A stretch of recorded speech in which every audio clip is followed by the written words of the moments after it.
यहोवा है बल मेरे, सदा है सच्चे मार्ग तेरे, करता है सिद्ध सब मार्ग मेरे।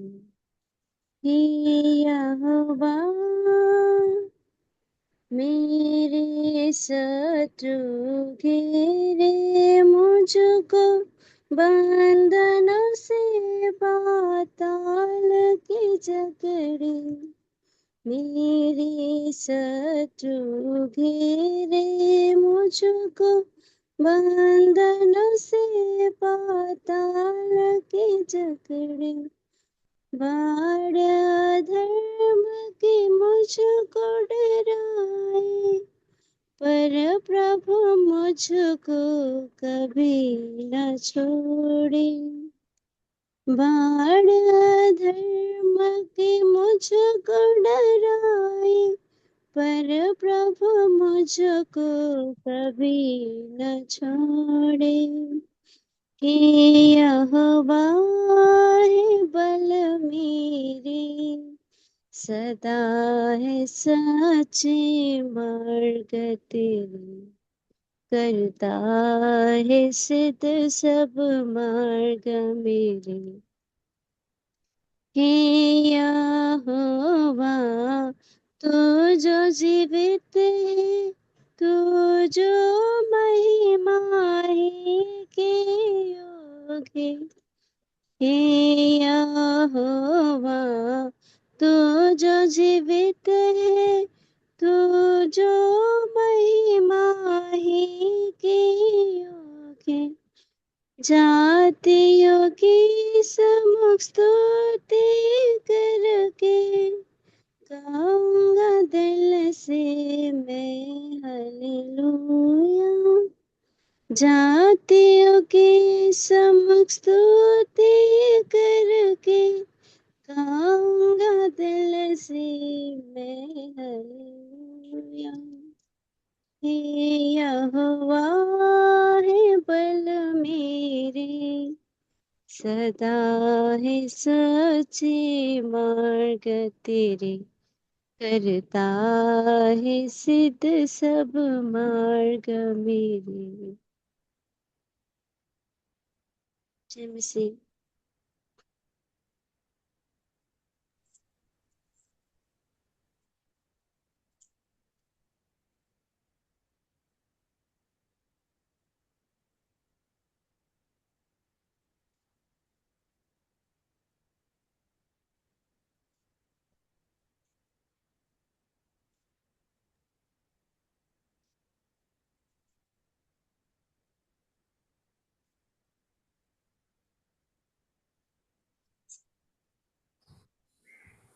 आ रहा है आवाज अभी?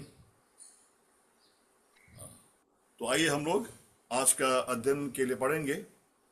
कल का जो अध्ययन हम पढ़ रहा था हम लोग, लूका का रचित सुसमाचार उसका 7 अध्याय, उसका 12 और 13 पढ़ेंगे। कोई पढ़ेंगे भाई? लूका का 7 अध्याय 12 और 13। जब वह नगर के फाटक के पास पहुंचा तो देखो, लोग एक मुर्दे को बाहर लिए जा रहे थे, जो अपनी माँ का इकलौता पुत्र था, और वह विधवा थी। और नगर के बहुत से लोग उसके साथ थे। उसे देखकर प्रभु को तरस आया और उसे कहा, मत रो। हमने कल देखा यहाँ पर कि दो प्रकार के भीड़ जो प्रभु वहां पर हमने देखा। एक भीड़ है जो प्रभु यीशु मसीह के साथ में हर्षोल्लास के साथ में स्तुति करते हुए और प्रभु के उपदेश को सुनते हुए, और जो प्रभु वहां पर चंगाई का काम कर रहा था उनको देखते हुए बड़े आनंद के साथ में प्रभु के साथ में जा रहे थे। दूसरा भीड़ को देखा, वो भीड़ जो नगर से बाहर निकल रहे थे, उनमें कमी क्या था? उनमें उनके वो भीड़ में प्रभु उनके साथ में नहीं था। वो भीड़ में एक मुर्दा था, जो एक विधवा का बेटा जो मर गया था, उस विधवा के बेटे के साथ में उस अर्थी को लेते हुए, मातम बनाते हुए नगर की बाहर की ओर उसको दफनाने के लिए जा रहे थे। ये दो प्रकार के भीड़ को हमने कल देखा हमने। एक भीड़ जो जिस भीड़ के साथ में प्रभु यीशु मसीह है और एक भीड़ के साथ में प्रभु यीशु मसीह नहीं है। जो भीड़ के साथ में प्रभु यीशु मसीह है वो भीड़ हर्षोल्लास के साथ में प्रभु की उपस्थिति में प्रभु के वचन को सुनते हुए वो नगर के अंदर वो प्रवेश कर रहा है। मगर एक भीड़ जो है जिसके साथ में प्रभु नहीं है वो मुर्दे के साथ में एक मुर्दे को अर्थी लेते हुए वो दफन भूमि की ओर क्या कर रहे वो लोग जा रहे हैं। हमने कल देखा कि हम और आप कौन सा भीड़ में है। यदि हम प्रभु के साथ में उस भीड़ में है तो प्रियो हम धन्य के लोग हैं। अगर हम उस भीड़ में है जहाँ पर मुर्दा है जो अर्थी के साथ में मातम मनाते हुए जा रहे हैं तो हम और आप अभागे हैं। हमें प्रभु के पास आना है, प्रभु को विश्वास करना है, प्रभु को ग्रहण करना है और प्रभु यीशु मसीह के लहू से हमारे पापों को धुलते हुए एक नया जीवन लेते हुए प्रभु यीशु मसीह के साथ में हर्ष उल्लास के साथ में हमको क्या करना है, जाना है। आज यहाँ पर देखेंगे और एक बात को देखेंगे यहाँ पर, वहां पर हम पढ़ेंगे, एक बार फिर पढ़ेंगे भाई 13 पद को पढ़ेंगे। उसे देखकर प्रभु को तरस आया और उससे कहा मत रो। यहाँ पर देखिए जो भीड़ उस विधवा के साथ में उसके बेटे के अर्थी के साथ में जो नगर की बाहर की ओर जा रहे थे वो भीड़ को देखिए। यहाँ पर वो जो भीड़ है उस विधवा के साथ में मातम मनाते हुए या उस विधवा के दुख के घड़ी में उसके साथ शामिल होते हुए उसके साथ में भीड़ बाहर जा रहे हैं। ये भी, लेकिन यहाँ पर एक बात देखिए, यहाँ पर जो उस विधवा का जो दुख है, उस विधवा का जो अंदर जो पीड़ा है उसके बेटे का खोने का, क्योंकि वो देखिए वो विधवा है लिखा हुआ। विधवा मतलब क्या है, उसका पति भी मर गया है, उसका पति उसके साथ में नहीं है। शायद कुछ दिन पहले उसका पति मर गया था होगा। सबसे पहली बात है वो विधवा है, वो अंदर से अंदर वो खोखली हो गई है, अंदर से अंदर बहुत दुखी है, बहुत पीड़ा में है, क्योंकि कुछ दिन पहले उसका पति गुजर गया था, मर गया था। और अभी यहाँ पर उसका जो बेटा, जवान बेटा है, एक खाने पीने के या अपनी माँ के सहारा के टाइम में उसका बेटा अभी गुजर गया है। अभी वो कल्पना कीजिए उस विधवा के हृदय में कितना तकलीफ था, उस विधवा के हृदय में कितना एक गहरा सदमा था। उसके साथ में अभी पति नहीं है, उसके साथ में अभी बेटा नहीं है। जब वो अपने बेटे के अर्थी को लेके वो जा रहा था दफन की भूमि के अंदर, दफन की भूमि की तरफ, वो सोच रही थी होगी अभी मैं क्या करूं, मेरा आगे क्या होगा, कौन मुझे पालेगा। गांव के लोग तो कुछ दिन के लिए आएंगे चले जाएंगे, मगर मेरा जीवन तो पूरा आगे है ना, मैं कैसे करूंगी, मैं क्या करूंगी। कई सारे सवाल, कई सारे उसके मन के अंदर एक जिज्ञासा था, एक सवाल था अपने भविष्य के प्रति, अपने और आगे जीवन के प्रति उनको क्या करना है, कोई समझ में नहीं आ रहा था। लेकिन तो यहाँ पर ध्यान दीजिए, ये जो भीड़ है उस विधवा के साथ में जा रही है केवल उस बाहरी रूप से उनको सांत्वना देने के लिए, बाहरी रूप से उनको तसल्ली देते हुए ये भीड़ जो है उस विधवा के साथ में क्या कर रहा था, जा रहा था केवल बाहरी रूप में, क्योंकि उनको जाना है। क्योंकि यहाँ पर हम देखते हैं कि ये जो भी भीड़ उनके साथ में है, एक उनको अपनी ड्यूटी निभा रहा है, उनको काम करना, क्योंकि पड़ोसी होगा उनका पड़ोसी थे होंगे, तो अपनी ड्यूटी कर्तव्य को निभाने के लिए उस विधवा के साथ में उस बेटे को अर्थी को लेते हुए दफन की भूमि की ओर जा रहे हैं। लेकिन वास्तविकता में, असलियत में उस विधवा के मन में जो पीड़ा है, उस विधवा के मन में जो गम है, मातम है, उसको समझने के लिए इन भीड़ के पास में इतना ज्ञान नहीं था, या उनको उतना उनको पड़ी नहीं, उनको क्यों पड़ी है। उस घर में दुख आया, बस उसको बाहरी रूप से सांत्वना देने उसके साथ में जा रहा है, उनको क्यों पड़ी है। यहाँ पर देखिए वचन 13 पद में कहता है, उसे देखकर प्रभु को तरस आया। प्रभु यीशु मसीह हमारे हृदय की दुख को, हमारे हृदय की गम को, मातम को प्रभु यीशु मसीह केवल देखता है। प्रभु को मालूम है, प्रभु को मालूम था ये बात, अगर इसका बेटा, उसका पति मर गया, इसका बेटा मर गया, इसका आगे कौन है? प्रियो, संसार के लोग, संसार के हमारे पड़ोसी, हमारे अपने लोग, भले कोई भी क्यों ना हो, हमारा अपना क्यों ना हो, हमारे अपने लोग, अपने रिश्ते में, अपने नाते में क्यों ना हो, हमारा पड़ोसी क्यों ना हो, हमारा जो हमारे जान पहचान वाले क्यों ना हो प्रियो, हमें और केवल बाहरी रूप से सांत्वना दे सकता है, बाहरी रूप से हमको दिलासा दे सकता है, केवल एक दिखावा के लिए हो या उनका कर्तव्य पूरा कर सकता है, लेकिन हमारे अंदर का जो बोलते हैं अंदर का जो घाव है, अंदर का जो दुख है, जो गम है, वो संसार के भीड़ या संसार के लोग, संसार के हमारे अपने लोग, हमारा पड़ोसी नहीं समझ सकता है। फिर केवल हमारा प्रभु यीशु मसीह ही हमारे हृदय की तकलीफ को, हमारे हृदय की कठिनाई को, हमारे हृदय की बेचैनी को वो समझ सकता है। यहां पर देखिए, बुक ऑफ अय्यूब की किताब में आते हैं, जब अय्यूब के जीवन में संकट आता है, हमको मालूम है ना, अय्यूब के जीवन में बड़ा संकट आता है, और ऐसा कहते हैं जो संकट, जो विपत्तियां, जो दुख अय्यूब को आया, वैसा दुख, विपत्ति, संकट आज तक किसी भी मनुष्य को नहीं आया है। मतलब अय्यूब वो व्यक्ति है जो संसार में, संसार का सृष्टि से लेकर, संसार का जिस दिन संसार को सृष्टि हुआ उस दिन से लेकर आज के दिन तक संसार में जैसा अय्यूब के जीवन में संकट आया, विपत्ति आया, परीक्षा आया या दुख आया, वैसा दुख और संकट किसी को भी नहीं आया है। वो अय्यूब के जीवन में क्या होता है देखिए, हमको मालूम है, उसको अय्यूब की किताब 1 अध्याय में वहां पर हम पढ़ते हैं, उसका एक ही दिन के अंदर पूरा का पूरा परिवार खत्म होता है।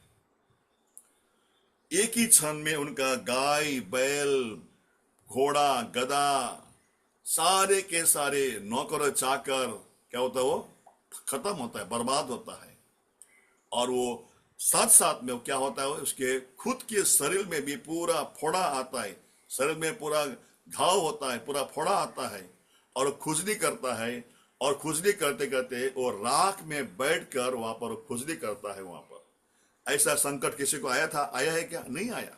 मैं समझता हूं जितना संकट, जितना विपत्तियां, जितना परीक्षा अय्यूब को आया, वैसा किसी को भी आज तक नहीं आया है। मगर जब उसके जीवन में संकट आता है, विपत्ति आता है, परीक्षा आता है, उनका 3 दोस्त है, उनको दिलासा देने के लिए, उसको सांत्वना देने के लिए उसके पास आता है। 3 दोस्त आता है। उसका नाम क्या क्या है? पहला दोस्त का नाम है एलीपस, पहला दोस्त का नाम है एलीपस, और दूसरा दोस्त का नाम है बिल्लद, और तीसरा दोस्त का नाम है दूसरा का नाम है बिल्लद, और तीसरा का नाम है सोपर। ये 3 दोस्त, एलीपस, बिल्लद और सोपर, 3 अय्यूब का दोस्त, अय्यूब के विपत्ति में, अय्यूब के संकट में, अय्यूब के परीक्षा में, जो दुख में है, उसको दिलासा देने के लिए वहां पर आता है। और हम वहां पर पढ़ते हैं, तीनों दोस्त केवल बाहरी रूप में उसको दिलासा देता है, और उल्टा उसको दोषी ठहराता है। उनको तीनों दोस्त देखिए, पहला हम पढ़ेंगे, खाली जानने के लिए पढ़ेंगे, अय्यूब की किताब 4 अध्याय उसका 8 वचन, जल्दी पढ़ेंगे। अय्यूब की किताब 4 का 8। मेरे देखने में तो जो पाप जोतते और दुख बोते हैं वही उसको काटते हैं। तो यहां पर एलीपस क्या बोलता है अय्यूब को, भले वो सांत्वना दे रहा है अय्यूब को, क्योंकि वो अय्यूब क्या, अब देखिए अय्यूब पूरा नंगा बैठा हुआ है ना, सर में पूरा फोड़ा है, पूरा राख लगाया हुआ है। उसका पत्नी उसको बोलती है कि तू अपने परमेश्वर को उसको निंदा कर और तू मर जा। मतलब उस दुख के समय में उसकी पत्नी ने भी उसको छोड़ दिया। ऐसी अवस्था में 3 दोस्त आता है वहां पर, उनको सांत्वना देने के लिए, उनको दिलासा देने के लिए। मगर यहाँ पर देखिए क्या कहता है वो यहाँ बोलता है कि जो देखने में आता है कि जो पाप को जोतते हैं और दुख बोते हैं उसकी वही काटते हैं। वो उसका कहना क्या है, जो आदमी करेगा वही भरेगा। अगर तुमने पाप किया होगा तो तुमको ये संकट आया होगा। देखिए, संसार के लोगों का दिलासा, संसार के लोगों का सांत्वना, हमारे दुख में दिलासा देने के बजाय वो क्या करते हो, हमारे घाव में मिर्ची को डालते हैं। ये हो गया पहला दोष। दूसरा दोष देखिए, दूसरा दोष, तो दूसरा हम पढ़ेंगे दूसरा 7 अध्याय में आएंगे। 7 अध्याय नहीं, एक मिनट, 8 अध्याय में आएंगे। 8 अध्याय में, उसी का 8 अध्याय, अय्यूब की किताब 8 अध्याय, उसको हम पढ़ेंगे समझने के लिए। 8 अध्याय में उसको पढ़े जरा, एक मिनट। हाँ, 13 पढ़िए, 13। परमेश्वर के सब विसारने वालों की गति ऐसी ही होती है और भक्तहीन की आशा टूट जाती है। हाँ, देखो क्या बोलते हैं यहाँ पर, ये दूसरा दोस्त है। वो बोलते हैं कि परमेश्वर को भूलने वाले या परमेश्वर को न समझने वाले को हालत ऐसा ही होगा। देखिए, ये 3 दोस्त अय्यूब के विपत्ति में, उनकी कठिनाई में उनको सांत्वना देने के लिए आया है। सांत्वना भी दे रहा है, उसको दोष भी ठहरा रहा है। तुमने कोई गलती किया होगा, तुमने कोई पाप किया होगा, तुमने प्रभु को भूला होगा, इसलिए ये विपत्ति तुमको आया है ना। ये दूसरा दोष है। तीसरा और एक दोष है, देखिए, तीसरा और एक दोष है, उसका नाम है सोपर। वो क्या बोलता है, देखिए, सोपर क्या बोलता है। 11 अध्याय में आते हैं, 11 अध्याय में, और 3 पढ़ेंगे। क्या तेरे बड़े बोल के कारण लोग चुप रहे, और जब तू ठट्ठा करता है तो क्या कोई तुझे लज्जित न करे? हाँ, वो क्या बोलता है, तू बड़ी बड़ी बात करता है भाई, है ना। मैं निर्दोष हूं, मैंने कोई गलती नहीं किया, मैंने कोई पाप नहीं किया, मेरा मन शुद्ध है। तू ये बड़ी बड़ी बात क्यों करता है, बड़ी बड़ी बोल क्यों करता है तू? तो प्रियो, मेरा कहने का मतलब क्या है, हमारे दुख में, हमारे संकट में, हमारे जो मन का पीड़ा है, वो कोई नहीं समझता। संसार के लोग, संसार के हमारे दोस्त, हमारे मित्र, हमारे अपने, हमारा पड़ोसी नहीं समझता है। यहां पर देखिए, और ये अय्यूब जब इन तीनों दोस्त का बात सुनने के बाद में, जब वो झल्ला उड़ते हैं, वो गुस्सा होता है वो पूरा, वो और क्या कहते हैं, उधर क्या कहता है, 16 अध्याय में आइए, 16 अध्याय उसका 1 वचन, अय्यूब की किताब 16 अध्याय 1 वचन। तो अब अय्यूब ने कहा, हाँ पढ़िए, 2 पढ़िए। ऐसी बहुत सी बातें मैं सुन चुका हूँ, तुम हम्म सबके सब निकम्मे शांतिदाता हो। जब ये तीनों दोस्त का शांत होने की बात सुन के वो इतना गुस्सा होता है, वो झल्ला उड़ता है अय्यूब। एक तो खुद को दुख में है, तकलीफ में है, पूरा उनका बच्चे खत्म हो गया, उनका बेटी खत्म हो गया, उनका गाय बैल भैंस गधा जो भी खत्म हो गया, संपत्ति पूरा खत्म हो गया, पूरा शरीर में पूरा घाव और पूरा खुजली हुआ है। ऐसी अवस्था में 3 दोस्त आते हैं, मलम लगाने के बजाय क्या कहते हो, जख्म में वो नमक डाल रहा है अपने हिसाब से। तो ये अय्यूब झल्ला उड़ता है वहां पर, क्या कहता है, तुम सब के सब निकम्मे शांतिदाता हो, तुम सब के सब निकम्मे हो, तुम सब के सब निकम्मे शांतिदाता हो। तुम्हारा शांति मुझे, तुम्हारा सांत्वना मुझे नहीं चाहिए, तुम मत बोलो तुम लोग। तो प्रियो, यहां पर भी हम देखते हैं कि उस विधवा के साथ में तो लोग हैं, उस विधवा के साथ में तो लोग हैं, वहां पर मातम मना रहे हैं, वहां पर उनके तकलीफ उनके साथ में तो है, पूरा भीड़ आया हुआ है। लेकिन उस विधवा के मन की व्यथा को, मन की पीड़ा को, मन के दुख को कौन जाना? केवल प्रभु यीशु मसीह ने जाना। और वहां पर कहता है कि यीशु मसीह को तरस आया और कहा, मत रो, मत रो, मैं तेरे साथ में हूं। और प्रभु ने क्या कहा? जवान के उस अर्थी को छुआ प्रभु यीशु मसीह ने, और जैसा अर्थी को छुआ, प्रभु ने कहा, हे जवान उठ। वो लड़का तुरंत उठ गया और अपनी मां को सौंप दिया, क्योंकि प्रभु यीशु मसीह को मालूम है ये विधवा का आगे पीछे कोई नहीं है। इस विधवा को ये जरूरत है, ये लड़का उनको अभी चाहिए। ओ प्रियो, हमारा प्रभु यीशु मसीह परमेश्वर हमारी मन की दुख को, मन की व्यथा को, मन की पीड़ा को जानता है, और उनको ये मालूम है कि हमें क्या चाहिए। इसलिए प्रियो, हमें और आपको इस संसार के, चाहे आपका अपने कितना भी प्रिय क्यों ना हो, आपका अपना क्यों ना हो, आपका पड़ोसी क्यों ना हो, प्रिय भाइयों, हमारे मुसीबत में, हमारे विपत्ति में, हमारे संकट में, हमारे मन की वेदना में उनका तसल्ली, उनका सांत्वना हमको काम नहीं आएगा। काम क्या आएगा? हमारा परमेश्वर, हमारा प्रभु यीशु मसीह ही जानता है कि हमारे मन के अंदर क्या तकलीफ है। इसलिए देखो, प्रभु कहते हैं, देखिए यूना की किताब में आइए, यूना सुसमाचार, उसका 16 अध्याय पढ़ेंगे, पहला 2 पद पढ़ेंगे, फिर प्रार्थना करेंगे। पहला पढ़ेंगे 16 अध्याय में आइए, यूना की किताब 16 अध्याय, उसका 33 वचन। यूना की किताब 16 का 33, मैंने ये बात तुमसे इसलिए कही है तुम्हें शांति मिले, और संसार में तुम्हें क्लेश होता है, परंतु ढाढ़स बांधो, मैंने संसार को जीत लिया है। संसार में हमें क्लेश होगा, प्रभु कहता है कि तुम्हें शांति मिले। और प्रभु कहता है, देखिए यूहन्ना की किताब 14 अध्याय 27 वर्ष पढ़े भाई, यूहन्ना की किताब 14 अध्याय उसका 27 पद। मैं तुम्हें शांति दे जाता हूँ, अपनी शांति तुम्हें देता हूँ, जैसे संसार देता है मैं तुम्हें नहीं देता। तुम्हारा मन न हो और न डरे। संसार का शांति केवल क्षण भर के लिए है। संसार का शांति केवल 2 मिनट के क्षण भर के लिए, फिर हमारा मन वही तकलीफ में हो। ये प्रभु कहता है, मैं तुम्हें अपना शांति दिए जाता हूं मैं।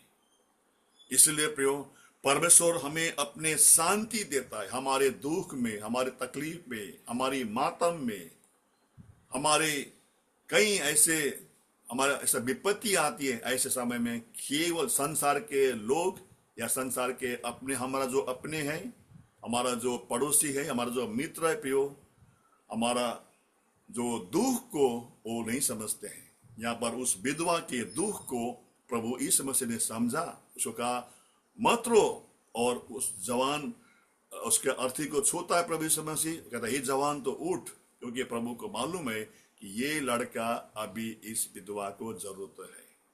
तो प्रियो, हमारे जीवन में प्रभु की सहायता करें।